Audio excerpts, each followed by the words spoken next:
Joe Biden exits the race for a second term. President Joe Biden is dropping out of the 2024 race, throwing the Democratic Party into uncertainty just months before the election.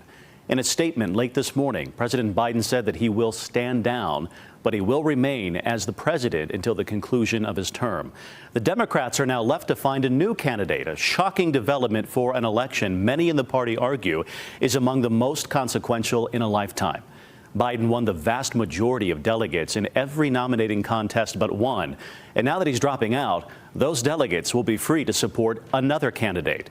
And in another post on social media, Biden gave his full support and endorsement to Vice President Kamala Harris to be the Democratic Party's nominee. Other notable Democrats, including Bill and Hillary Clinton, and leading progressives also quickly announced their support for Harris.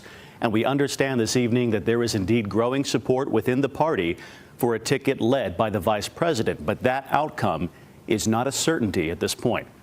Former President Donald Trump reacted to President Joe Biden dropping out of the 2024 race on Truth Social, saying all those around him, including his doctor and the media, knew that he wasn't capable of being president, and he wasn't.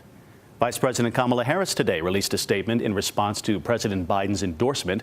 She said in part, "I thank Joe Biden for his extraordinary leadership as president of the United States and for decades of service to our country."